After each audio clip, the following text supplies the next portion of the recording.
Let's talk about reviewing one and two-step equations. The first thing you're going to see is x plus 6 equals 13. How many terms are there? Actually, I did not go over this, so let me go over this right now with you. Equal signs also separate terms, guys. So we have a plus sign and we have an equal sign here, which means we have three terms in this equation. So let's go ahead and talk about the picture model. So the good news for me is I already have these symbols drawn. And remember, you can pause the video and draw these symbols to match the picture model that's going to represent this equation. So if you kind of remember a little bit about algebra tiles, we had some value that was x, and this x value right here is on the left side of the equal sign. And we also have six positives. So we're going to have six positive units represented over here on this side.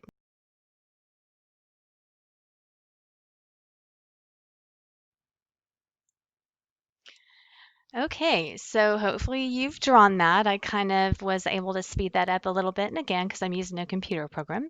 So go ahead and draw your vertical line in your equation sign, and you are going to draw 13 positives over here. So go ahead and make that happen.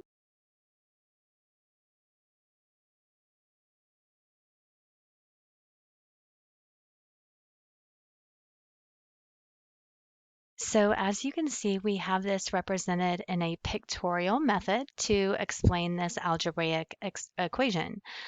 So what are we going to do? Well, what we need is we need this guy, we need the letter x all by itself on one side of the equal sign right here. So the only way that I can make these units go away is if we have something called zero pairs. So remember, a positive and a negative, those come together, and that is what makes a zero pair.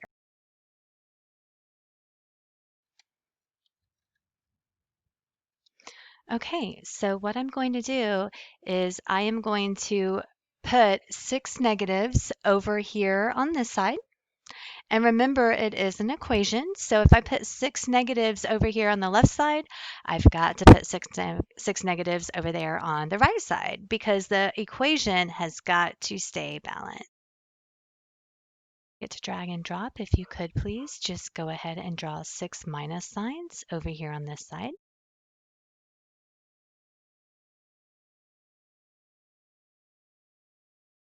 Okay, let's go ahead and start crossing off some zero pairs. So these are going to go away. These are going to go away. Another zero pair. If you notice, all of these are going to cancel out. So we are going to have x all by itself on the left side. Let's see what happens on the right side. So there we are, guys. And if you notice, we are only going to have those numbers right there available. So that is going to be 7. So our final answer is just going to be x equals a positive 7 units. Let's go ahead and take a look at the next example. All right, here we go. So hopefully you've copied this down right here and take a look at the steps. Where is the variable? Well, I kind of got ahead of myself. I got so excited about my steps, I forgot to answer the question that says terms. So how many terms are there? There's going to be 3 terms there, guys. Okay, so where is the variable? Well, the variable is on the right side. So if the variable is on the right side, this is where all of my work is going to happen. And then question 2 says, is it in parentheses, meaning is the letter X in parentheses? And it's not, so I'm going to say no. And step 3, that sad MEP, it looks like it says that is actually Pemdas backwards. So all of your equation solving, you're actually going through the order of operations. You're just going through them in reverse. So I'm going to draw a vertical line to keep my work organized. And I am going to start going through the opposite order of operations. Now remember, we said that the variable was on the right side. So if the variable is on the right side, then all of our work needs to happen on the right side. So I have a -3 added to x. So that -3 needs to become a zero pair. And the only way it can become a zero pair is if we add 3 to both sides. So of course, those are going to cancel out. That's a zero pair right there. The x that's remaining, guys, please draw your vertical line and please put that x right next to that vertical line, right next to the parentheses. And then let's go ahead and clean up and combine those signs over there on the left. So x is just a -4. That's it. Let's box that in. Let's take a look at this one. This one is 2h equals 36. So first of all, how many terms are there? Well, there's just two terms. There's one equal sign and then there's one single piece on each side. So where is the variable? This time the variable is on the left, which means all of our work needs to happen on the left side of the equal sign. So let me go ahead and draw my vertical line and then look at question 2. Is x in, or I'm sorry, is the letter h in parentheses? It's not, so I don't have to worry about that. And now we're going to go through that reverse order of operations. So the S and the A stand for subtraction and addition. I don't have any of that going on. The D and the M, of course, stand for division and multiplication. You certainly have that going on. Remember, when you have a letter and a number stuck next to each other, that means multiply. So we're going to have to undo that. And the way that we're going to undo that, of course, is divide. And we're going to divide by using a fraction bar. So divide by the number that's stuck to the letter, which is a 2. And remember, a 2 on top and a 2 on bottom of a fraction bar, those cancel out. So we're almost done. H is by itself. Let me extend that line. So H equals, and then now we got to clean up the right side, and 36 divided by 2 is just 18. So let's box that in.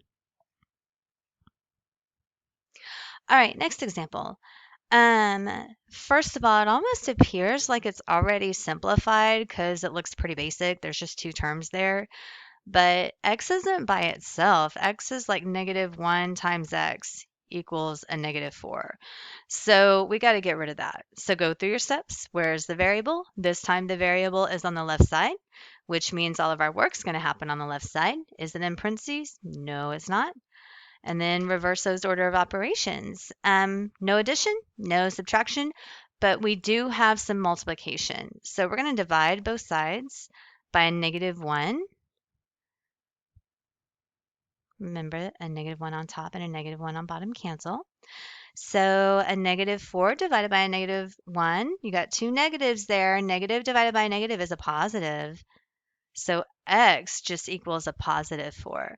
So maybe you kind of picked up, it's just really the opposite. If negative x is a -4, then a positive x is a +4. And it's always going to be like that. Okay, let's take a look at this one. For this one right here, I have a little blank here. And if you notice, 4 equals 1/2 d. Again, we have a number stuck next to a letter. That means multiply. But usually we would divide if it was a whole number, like we did right here. That was just 2h, so I just divided by 2. But this time it's not a whole number. This time it's a fraction. So if you have a fraction multiplied by a letter, then what we are going to do is we are going to multiply by the reciprocal. And y'all, reciprocal is just a fancy word for flipping the fraction upside down. That's all that means. So what I'm going to do is I'm going to answer my questions here. Where is the variable? This time it is on the right side. Is it in parentheses? Nope. Let's go through SAD, MEP, or the order of operations in reverse. No subtraction, no addition, no division, but you do have multiplication. But the multiplication's a fraction, so we have to kind of clean that up by multiplying by the reciprocal. Let me draw a line straight down to keep my work organized. And we're going to flip that fraction upside down. So 1/2 is 2/1. But you know, when it's over 1, we don't really write over 1. So we're just going to leave that as 2. So we're going to multiply that side by 2, and we're going to multiply this side by 2. So reciprocals, when they're multiplied together, they knock each other out. I'm getting mixed up on my colors here. Those two go away completely. So the good news is we're done. D is all by itself over there on the right side. All you got to do is do 2 times 4, which is 8, and box that in. So please pause the video and go ahead and work these two out. And I'm going to be so interested to see what you get on that challenge problem.